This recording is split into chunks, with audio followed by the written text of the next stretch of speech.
The transfer window is still open and you guys have been going crazy in the comments and I've been going crazy in here. You can see the transfer dealings of this season. Grimaldo, Asensio, Tomiyasu has come in. Ibanez has walked into the club alongside Mukiele. A complete revamp of our defense has happened and you guys seem to really like it in the comments, which really made me happy. I was a bit worried going into it thinking people are not gonna like me changing this entire team, but you know what, it surprises me to see that so many people are open for a new squad. And there's one position that everyone has been talking about, which I asked you for help for, and you guys have come in clutch. Starting off with the comments of the last episode, there's one from Panda who says, no FIFA YouTuber has more ball knowledge. Now, that is very much appreciated, my friend. Thank you so much. I think it's just down to the fact that I play Sorare. I watch football from all around the world right now.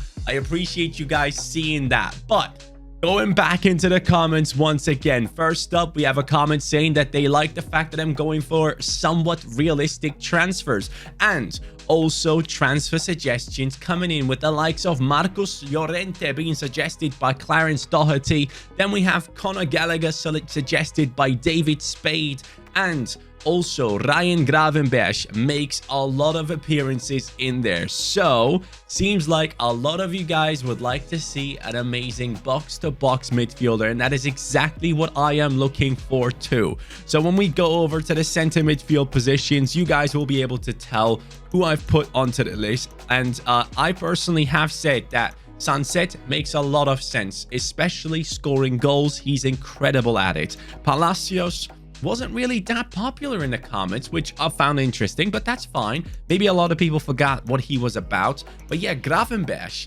I think this should be the number one on my list due to the fact that ever since he has moved away from Ajax and has joined Bayern Munich, he's only been sat on the bench. I mean, we now have Tuchel at the helm of the club, and I really wonder, what is Tuchel gonna do with this guy? Like, can he revive the fire in him? I guess that's what I want to say. So I want to go ahead and revive it myself. Gravenberch makes so much sense. Llorente does the same. Gallagher as well. But this is the prospect that excites me the most. Someone that we can really turn into one of the best football players in the world. So Gravenberch, let me try and get you. And here he is putting on the Leicester kit. And guys, he does look great in it, doesn't he? The one thing that I really like about this transfer is the fact that I only got him for 62 million. He's worth 52 on the market. And yeah, I really like the price no matter what it says there.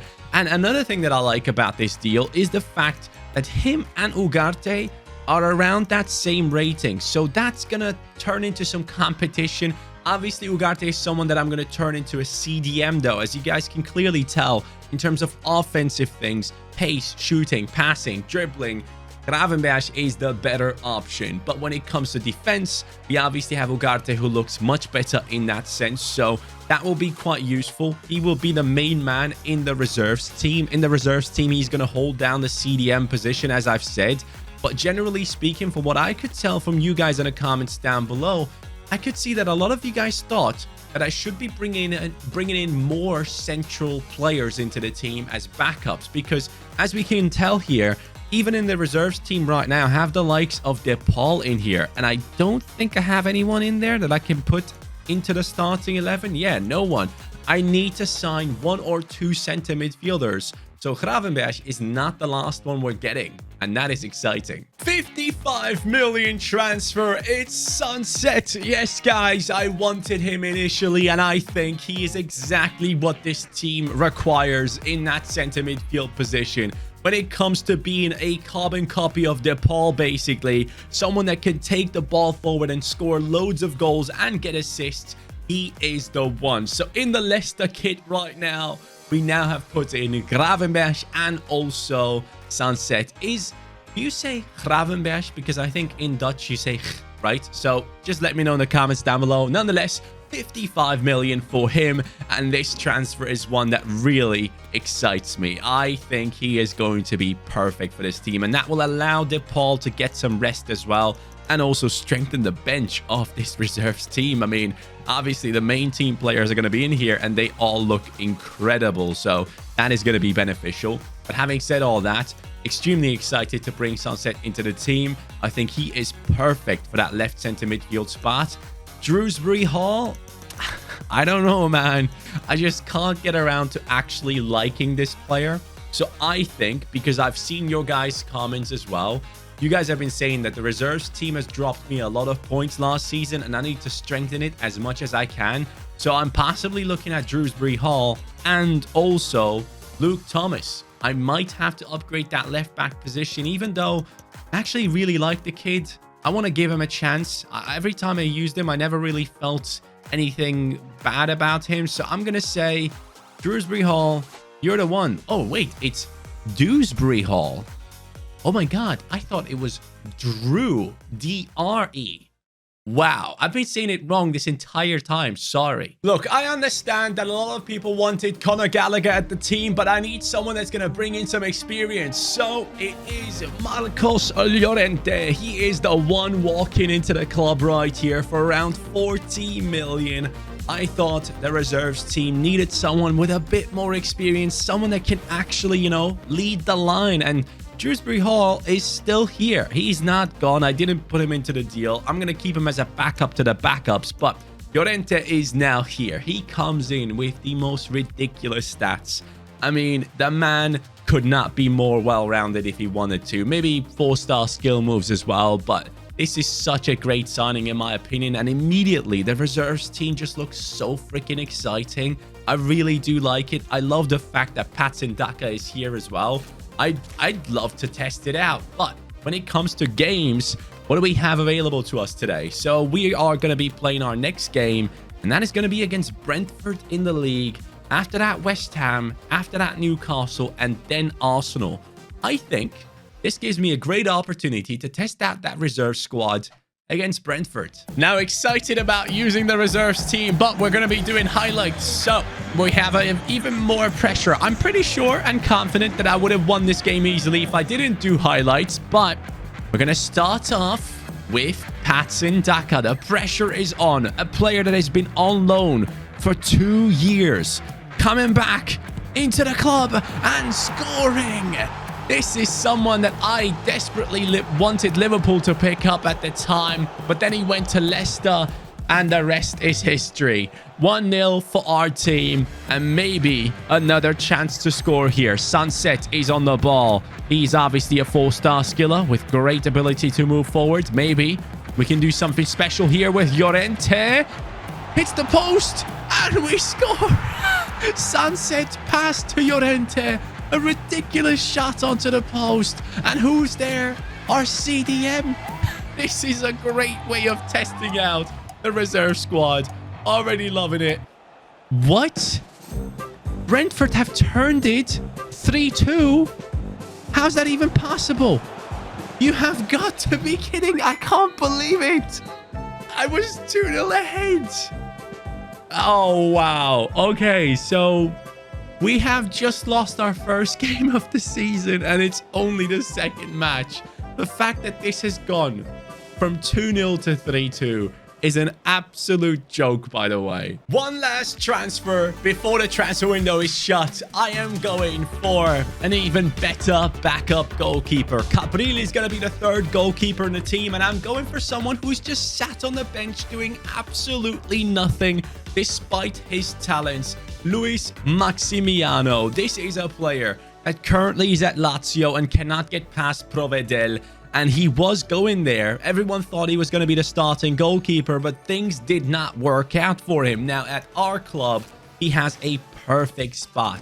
We have him reserved, or we have reserved a spot for him right here. And I do want to make sure that the reserves team, especially during simulations or even during highlights, doesn't concede too many goals. So I thought straight away after that last loss that we need a higher rated goalkeeper in there. And this should be quite beneficial. He's 25 years old, brings in some experience, but probably will be very happy about being at a club where, yes, he is a reserves goalkeeper, but at least he gets loads more playtime than he would be doing at Lazio. So, Luis Maximiano, welcome to the club, pal. Very nice to have you. Now, though, time to take on West Ham. It is going to be the main team.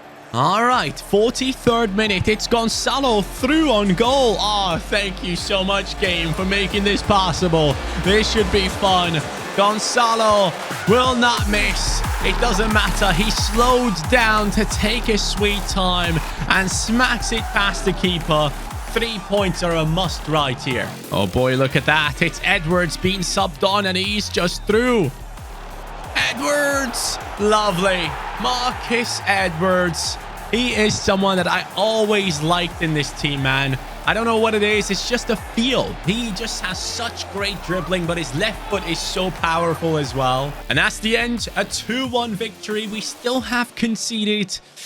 Constantly conceding really makes me feel uneasy here. Oh, our Champions League group is now ready to go, guys. We have the likes of Sevilla in there. We also have AZ Alkmaar and Stade Rennais. That is a group that I think our team at this stage where we are at, competing for titles, we should be capable of getting past people here. So we have Newcastle and then Sevilla and then Arsenal. I think reserves team Newcastle, main team Sevilla, and then whoever is fit against Arsenal. It's taken me 78 minutes to get a solo run against Newcastle and to hopefully bag the 3 points against this team. It's a great finish from Patson Daka. This man is going to be such a great asset to us. I'm so happy that he's back from his loan. Iheanacho couldn't make it, but Daka did. And that will get us 3 points in his tough matchup against Newcastle with barely any chances. After that, I obviously want to see how things are looking in the Premier League before diving into the Champions League. We are a top 4 side. Aston Villa and United have won 4 out of their 4 games. I like the fact that we're top 4, but as I said before, I want our team to be challenging for titles this year. Premier League is very, very high on that list, so I can't take too many risks throughout the season. We have seen how good the other teams can be, but Champions League is special. Sevilla, I am coming for you right now. The city is alive. Leicester City is going to be able to go ahead and play Champions League football right here. That man is drunk as hell, but I am ready to take this on, guys. We've been waiting for a long time to bring Champions League football into this stadium, and finally, the fans get to experience it. Leicester against Sevilla. Sevilla, what do you have to offer? Jonathan Tah as their captain. Interesting transfer. Now, obviously, this game we're going to play in full because I do want to get the best out of my team here and get the best result possible. With Tete being chased. Hey, the angle is tough, but that man gets the shot on target no matter what. And they have Bono. Bono is a great goalkeeper, as we all know. De Paul. Inside. Back heels and everything. Martial doing a madness. Anthony Martial against Sevilla. Oh, wait. Wasn't he loaned at Sevilla? I think he was, right? So maybe he knew exactly that that defender would be falling for something like this. Leicester fans are going wild. First Champions League goal includes an incredible skill move from Martial and a solid finish on top. I believe Nianzou it was, who was not able to hold back his French compatriot. That man has done exactly what we expected off of him. Anthony, thank you so much for that beautiful moment. What the hell? Mukiele getting shoved off by Papu Gomez? Is that what I've just seen here? I gotta say, though, save it. Oh, Livakovic. That's not good. Jordan scores. I think Juan Jordan is his name, if I'm not mistaken. That is not okay. We should have saved that one for sure. I did open up the right-hand side by moving Mukiele out of position, but the fact that Livakovic couldn't save that at his near post, that's unusual. Ooh, great football here by Sevilla. Champions League football is different, huh? It is. It very much is. 2-1 to Sevilla. I cannot believe this is actually happening in front of my eyes. Our first Champions League game at home and we're going to lose it? Really? To that man? Gonzalo, make that run. Lovely. Anthony, once again. Love the keeper, buddy. It is good defending at the end, saving them from the equalizer. How do you get the ball off of these people? This is ridiculous. I had to fight so hard for that one. Hold up. Anthony. Come on, Anthony. Yes. Come on, lads. Bring it back. One more. Finish. You gotta be kidding. The fact that he says that is a joke. Gravenberch in the starting 11 for the first time, and yeah, not ideal. Looking for Mukiele. He doesn't get it on target. Get out of my face, Papu Gomez, man. Okay. I mean, this is just not okay. I need to do so much better defensively. Constantly giving them opportunities here. Bro, they are outplaying me to the maximum level here. Papu Gomez is outdoing my best defenders. How? That man should be 39. Hold up, though. Maybe now. Tete. Gonzalo. Tete. Gonzalo, I see you. It's a beauty of a through ball. And an even better finish. Great run. The triangle between Tete, Martial, and also, of course, Gonzalo Ramos has worked out perfectly right here. Both our strikers score, but I do want one more, and I do want reinforcements. Tete has done well. I'm going to bring on Edwards for him, though. And then I'm going to try out Ugarte up to an 85. He needs to turn into a CDM soon. I'm going to bring him on, even though I don't necessarily... Nah, I don't need a defensive midfielder. I think I need pace. And Daka is pace. Please win that. Please win that. Thank you, Ndidi. Great touch, Edwards. Getting it straight into the attack here. With the boys. Down the right comes Mukiele. He sees a great run of our team here. Oh, this is football, baby. Get in 81st minute. Patson Daka is in the right place at the right moment. Great stuff. Lovely finish. And an amazing build-up on top. Yeah, this deserves the 3 points for us. What a first game in the Champions League, man. Incredible.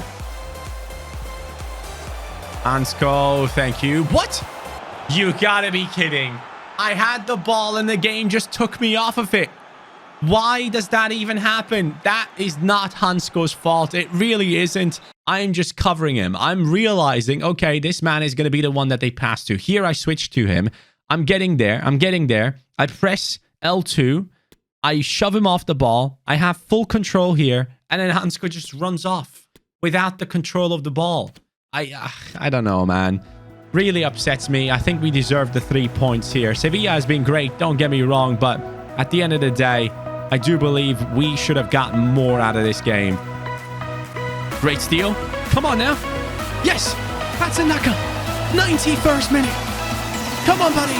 If anyone can, it should have been you. I should have passed it, shouldn't I? I had a great option in the center. 3-3, the first game in the Champions League group stages against the strongest opponent we have.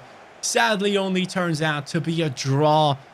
It is not ideal, I will have to admit. Before I even think about diving into the game against Arsenal and try my best there, I need to do something about the way I defend. I feel like, again, the fullbacks are a little bit too far spaced out, right? Which can be an issue.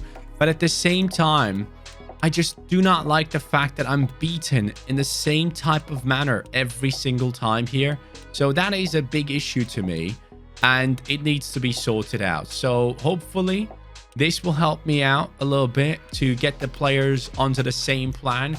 And I will actually tell Tomiyasu to stay back while attacking and Mukiele the same. We have seen Mukiele do well when it comes to moments of like crossing and stuff. He has actually surprised me, but I think I need him to defend. And the same goes for Ndidi. As much as I like him, I would rather have him stay back and help these boys in the defense, because clearly, no matter what I do, what type of player I bring in, how strong they are physically, I still have issues in defense. Now, goal scoring wise, it was a great game. We had a lot of fun with the front three, but again, we need to do better, much better and I do think we will do so. The team is getting used to each other. New transfers are walking in. A lot of new transfers have come in, and it will take a little bit of time for everything to click. But the tactical changes are in, and I fully expect a clean sheet now against the likes of Arsenal, because if we don't, that is going to be quite an upsetting affair for me. And then we have a cup game against Man City straight after. So guys, there's a lot on the line. A lot of transfers have come in. We're currently in the top 4, and Arsenal are in the 19th position.